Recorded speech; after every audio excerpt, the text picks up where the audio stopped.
Bien.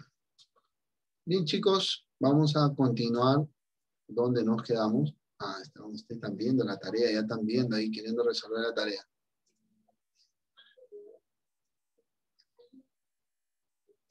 Bien. Hasta antes de ese primer receso de 10 minutos el día de hoy, 8 de marzo, veníamos hablando de lo que trae consigo esta edad, esta larga edad antigua, trae consigo muchas civilizaciones, una de las cuales estábamos hablando, y justo nos quedamos hasta antes de ese primer break que hemos tenido, acerca de Mesopotamia. Civilización importante de Mesopotamia se desarrolla pues a la margen de estos dos grandes ríos. Los griegos llaman así a este territorio como país entre ríos, porque bordeaba, ¿no? Y pues es testigo de dos grandes imperios importantes, dos imperios babilónicos, que van a dejar grandes aportes, ¿no? Uno de ellos el Código de Hammurabi y después los jardines colgantes de Babilonia. Aportes importantes para la humanidad. Es aquí la cuna de lo que prácticamente es la invención de la escritura cuneiforme por parte de los sumerios. Le decíamos también hace un momento que lo conocemos como Mesopotamia, a raíz de que, pues, a partir de que los griegos le acuñan este nombre, ¿no? Anteriormente era caldeo asirio, es por eso que si buscamos algunos vamos a encontrar como caldeo asirio, ¿no? Porque son los asirios uno de los primeros grupos humanos de los cuales se van a sentar, ¿no? Y de ahí pues se va a ir acuñando este término como tal de Mesopotamia, ¿no? Sabiendo esto, queridos estudiantes, vamos a ver cuáles son los aportes que nos deja esta civilización importante, ¿no? Recordar es volver a decir, ¿no? Una serie de códigos. Primero, el código de Hammurabi para preservar el orden, ¿no? El orden en cuanto a, pues, para una mejor convivencia, ¿no? En los diferentes pueblos que estaban en el marco del territorio de Mesopotamia, ¿no? Era un conjunto de pueblos que siempre tenían, pues, una que otra rencilla entre unos a otros, algunas diferencias que, lógico, va a haber y hubo en su momento. Entonces, estos códigos van a servir para llevar un orden. Y también, pues, recuerden ustedes que Hammurabi, así como instaura una serie de códigos, ¿no? Una serie de leyes para la convivencia en armonía, que es necesario, en la actualidad también necesitamos lo mismo. Miren, ese es el aporte que trasciende a la necesidad de convivir en armonía, ¿no? Fue muy importante, y Hammurabi lo ve, pues, este código. También crea una especie de agentes secretos, ¿no? Los ojos y oídos del rey, ¿no? Que prácticamente escuchaban todo lo que por ahí alguien se oponía o alguien hacía, prácticamente él se enteraba, ¿no? Otro aporte importante que tenemos acerca de esta civilización de Mesopotamia va a ser, pues, la escritura cuneiforme, escritura que va a marcar un hecho importantísimo porque va a, pues, dar ese aporte a la edad antigua importante, en el sentido que vamos a ver a ciencia cierta cómo pasaron los hechos. Vamos a tener la escritura nos va a contar, va a revivir la historia como tal. Y eso va a ser muy importante para cada uno de nosotros. Otro aporte importante que nos va a permitir la civilización de Mesopotamia, otro aporte importante, va a ser, pues, la invención de los ladrillos de arcilla, ¿no? La inversión para la edificación, para la arquitectura, este ladrillo. Muy bien. Vamos a hacer una pausa. Acá. Bien. Otro aporte importante, recuerden ustedes que en este tiempo ya se tiene la concepción acerca del uso de los metales, ¿no? Y la agricultura es la base de la economía de toda la edad antigua y sobre todo de la edad media. Dato importante, y ya lo está tomando nota Monteverde, la base de la economía la Edad Antigua y la Edad Media, ¿cuál es, Adriana? La agricultura. La agricultura. Ya Adriana lo está anotando. Giancarlo, profesor, me dice, profesor, ¿puede repetir? Lógico. La base de la economía, tanto en la Edad Antigua como en la Edad Media, es la agricultura. Pregunta de examen, de cajón, ¿no? Como se dice. Otro aporte importante que nos dejan los mesopotamios va a ser el uso de la polea y el uso de la cuerda, ¿no? Grandes aportes que nos deja esta civilización, ¿no? Muy a pesar de ello, hoy en día tenemos una de las maravillas también del mundo moderno actual, que son los jardines colgantes de Babilonia. Aporte importante para la humanidad, no solamente, ¿no?, con la invención de la escritura, la serie de códigos, ¿no? Las mejoras en cuanto al trabajo agrícola, el arado, ¿no? La rueda, los ladrillos de arcilla. ¿No? Todos estos aportes van a ser importantes para esta civilización de Mesopotamia. Vamos a continuar hablando y conociendo de otra civilización. También en el marco del mundo antiguo, de la Edad Antigua, la civilización de Egipto. La civilización de Egipto se va a desarrollar a la margen del río. ¿A quién le preguntamos? Luana Toledo, dinos, hija, ¿cómo se llama el río en el cual se va a desarrollar a la margen de él mismo esta civilización de Egipto? ¿Cómo se llama el río? El río Nilo. El río Nilo, ¿no? Según nosotros la imagen podemos ver que el río Nilo apreciamos y no dejemos que la imagen nos engañe. El río no viene del mar Mediterráneo y termina por acá, no. Recuerden ustedes de que es a lo contrario. Nace acá, por eso que en la parte de acá está el Alto Egipto y desemboca, mire, desemboca en el mar Mediterráneo. Eso quiere decir, ¿no? Si cogemos el lapicito, el Alto Egipto está acá y el Bajo Egipto está acá. Por gravedad, recuerden que desemboca en el mar Mediterráneo. ¿Sí? Desemboca en el mar Mediterráneo. El río Nilo, ¿por qué se desarrolla esta civilización en este territorio? ¿No? Territorio importantísimo, ya que se vuelve una de las civilizaciones con una actividad agrícola e importante para este tiempo de la Edad Antigua. Se vuelve la columna vertebral de esa media luna agrícola que mencionamos, ¿no? En este espacio de acá, en este territorio que está acá. Vamos a mover esto por acá. Listo, en este territorio. Mira, cerca a Mesopotamia, cerca a este territorio de la península de Arabia, tenemos esta media luna, ¿no?, que tienen características de estos estados, ¿no?, de la actividad agrícola importante que se empiezan a realizar en este territorio.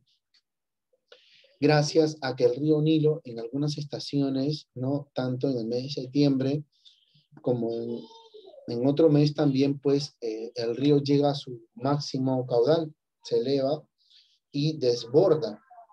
Y al desbordarse baña todas sus costas, ¿no?, con un fertilizante importantísimo, ¿no? ¿Alguien recuerda cómo se llama ese fertilizante? No, quiero ir poniéndole nota en mi registro, por favor.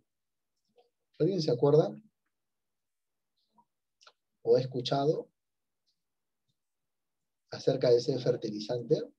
Rosita, ¿te acuerdas? No, profesor. Ya, ese fertilizante se llama limo. ¿Cómo se llama? Ah, ya. El Ok, limo, profesor. ¿cierto? Ese fertilizante que tenía prácticamente ayudaba, era un gran complemento para el trabajo de la agricultura y para que se trabaje la tierra y poder, pues, ser una civilización, pues, con una base económica importante que era la agricultura, ¿no? Civilización de Egipto, dos espacios, el Alto y el Bajo Egipto, ¿no? Y el Nilo que ofrecía, pues, ese aporte importante. Vamos a ver cuáles eran los aportes de esta civilización. Muchos, no fue puntual la civilización de Egipto. Vamos a minimizar acá. Lo ponemos acá, listo. Muchísimos. La matemática, la religión, la escritura también, los jeroglíficos, ¿no? Tenemos el arte, la pesca. Ya tenemos a una civilización más compacta, en el sentido de que trabaja una arquitectura perfeccionada, tiene un trabajo muy importante en cuanto a lo que es sus manifestaciones culturales. El aporte que nos deja Egipto para la humanidad es inmenso. Hasta hoy en día todavía falta conocer acerca de esta civilización, ¿no? En un tiempo llega a ser una gran civilización, muchos un gran imperio, como lo tiene, como tal, porque llega a conquistar grandes territorios, ¿no? Grandes zonas, y pues es testigo de un tiempo en el cual pues que está narrado todavía en la Biblia, ¿no? Donde someten a hebreos, someten a otros pueblos, y pues llega a ser en un determinado tiempo su máximo esplendor, ¿no? En los tiempos de Ramsés. Sabiendo acerca de esta civilización de Egipto, vamos a conocer la siguiente civilización, la civilización griega o la civilización de Grecia, ¿no? Una península importante de esta civilización, ¿no? Esta península prácticamente volcánica, va a ser testigo del inicio de una de las civilizaciones importantísimas, ¿no? De la cual tenemos uno de los más grandes aportes, que es el término de la democracia, ¿no? La forma de gobierno, prácticamente la estructura de muchos aspectos políticos que en la actualidad surgen y nacen en Grecia. Grecia sirve de base para la siguiente civilización que llega a ser un imperio, que es el Imperio Romano. Los griegos van a dar muchos aportes, ¿no? Si bien es cierto, se habla mucho de los griegos, pero hoy en día, se habla de dos ciudades importantes, dos ciudades-estados, Atenas y Esparta. Atenas y Esparta van a ser estas dos ciudades importantes. Una dedicada netamente al ámbito de la política, de la filosofía, el mundo de la educación, y la otra netamente dedicada al arte militar, ¿no? Y entre ellas va a haber una serie de disputas, ¿no? Si bien es cierto, esta civilización surge en base a los helenos, ¿no? Y conforme van siendo conquistados los cretenses, se van a posicionar dos ciudades-estados importantes que ya hemos mencionado, tanto Atenas como Esparta, en su desarrollo histórico. ¿Qué aportes tenemos de esta civilización por parte de los griegos? Vamos a pedirle a uno de sus compañeros que haga una pausa y nos pueda leer. Vamos a decirle a Daira. Daira, hija, ¿puedes leernos el primer punto? ¿No? Recuerda que la parte dice, ¿qué aportes realizaron los griegos a la humanidad? La cultura griega clásica se expresa en distintas maneras, ¿no? El punto número 1, griega, que dice, en la arquitectura, léenos. En la arquitectura, su mayor legado fue la técnica utilizada en la construcción de los templos. Sí, muy importante. Hoy en día, pues, gran parte de ese legado en cuanto a la construcción le va a servir de base a los romanos para la edificación de sus columnas, el tallado, ¿no? Después pasa a ser la base en Edad Media, como el arte greco-romano, ¿no? Se van a fusionar y va a haber un arte espectacular que van a utilizar. Otro punto importante que nos va a leer Gianfranco va a ser el teatro, perdón, vamos a poner acá anterior. Gianfranco, ¿puedes leernos el segundo punto? Dice, el teatro es una... El teatro es una de las más importantes herencias culturales de los griegos. Fue creado como una manera de celebración al dios Dionisio. Dionisio, ¿no? El dios Dionisio, ¿no? Un dios prácticamente alegre, un dios pues prácticamente de los griegos, ¿no? Un dios humanizado. Recuerden ustedes, una característica de los dioses griegos es que ellos van a humanizar a sus dioses, ¿no? Lo van a hacer muy semejante al hombre, ¿no? Con imagen, pero perfeccionado, ¿no? No solamente está el dios Dionisio, sino también el dios Baco, ¿no? Dioses importantes dentro de lo que es la religión griega. Otro punto importante dentro de los aportes va a ser la filosofía. El desarrollo del pensamiento en la antigua Grecia se ha transformado muy importante, dejando una base filosófica en la actualidad. Cuando nosotros estudiamos filosofía, estudiamos netamente a los griegos, netamente a los griegos. Su formación, el pensamiento filosófico griego va a ser importante hasta la actualidad, hasta la actualidad. Cuando ustedes llegan a quinto y les toca estudiar filosofía, van a hablar de los griegos y de todo lo que los griegos traen consigo. Entonces, profesor, ¿pero cuál de estas dos ciudades-estados va a ser la encargada del desarrollo de la filosofía, de la educación, de la democracia? La ciudad de Atenas. Pero para que surja esta ciudad de Atenas, va a haber un personaje importante. Recuerden ustedes que este líder llamado Pericles va a ser el encargado de empezar a recaudar dinero.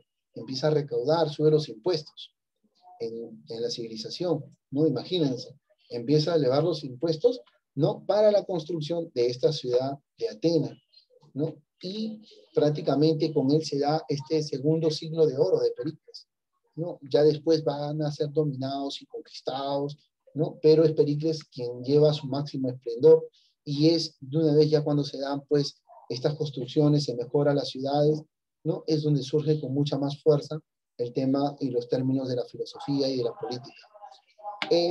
Giuseppe y Laura, léeme el último punto, hijo. Fueron los griegos quienes... Giuseppe, ¿me escuchas, hijo?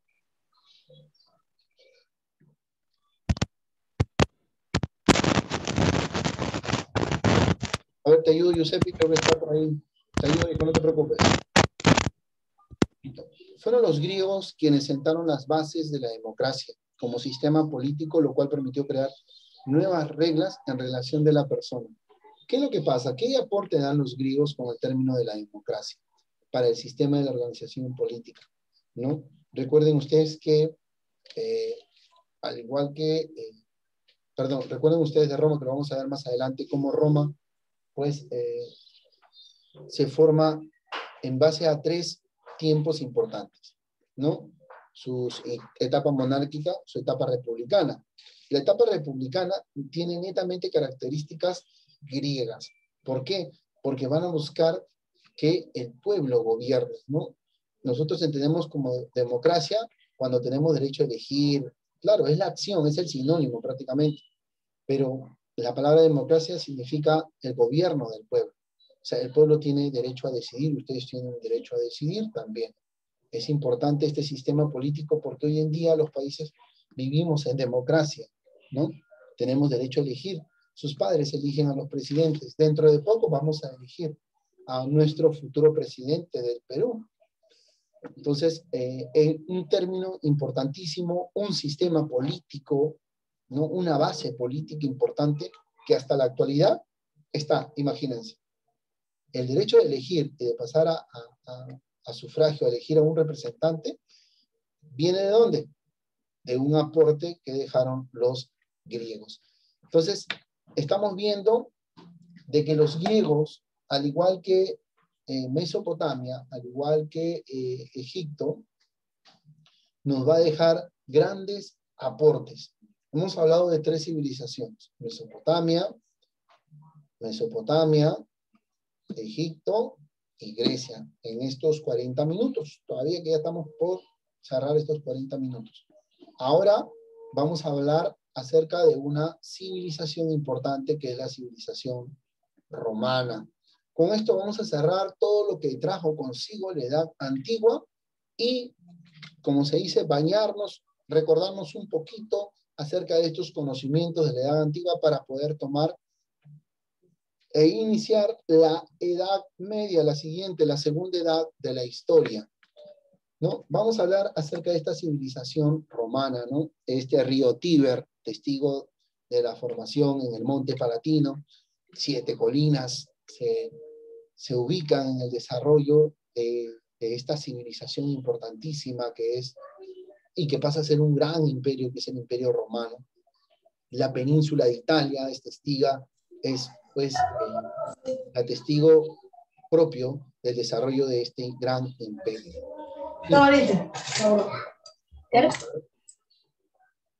Silenciamos ahí los micros, por favor.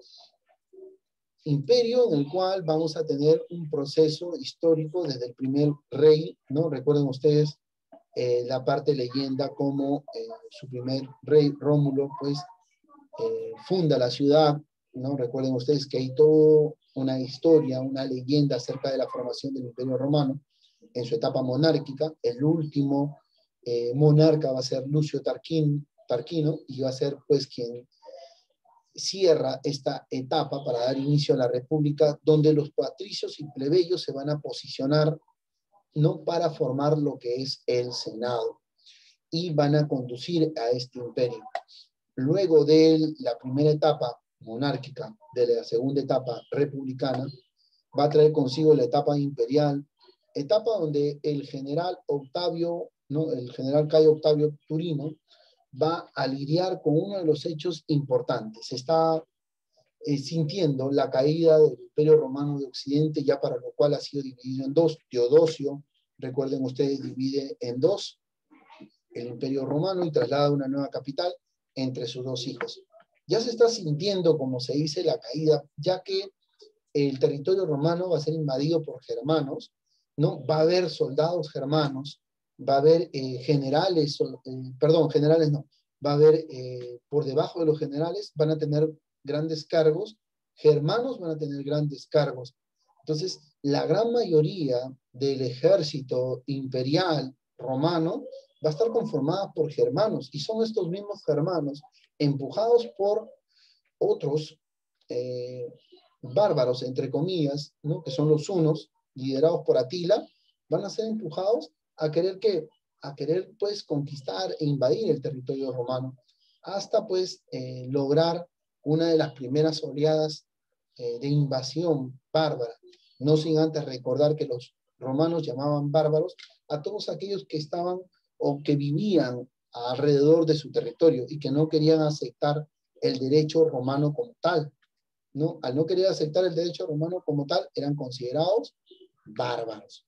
Entonces, de una u otra forma, ellos pues acuñaban esto. Eso no quería decir que eran personas incultas, que no tenían una religión, no, tenían su propia forma de vida, sino que no querían aceptar algo que no era suyo, que ellos mismos habían forjado su propia cultura, sus propias manifestaciones culturales, ¿no? Los germanos, en este caso, pues, era inevitable la invasión de ellos, ya que por un lado tenían a los hunos presionándolos, gran parte de los pobladores germanos estaban viviendo en el territorio pues, del Imperio Romano. Esto va a traer consigo la pronta caída del Imperio Romano. Queridos estudiantes,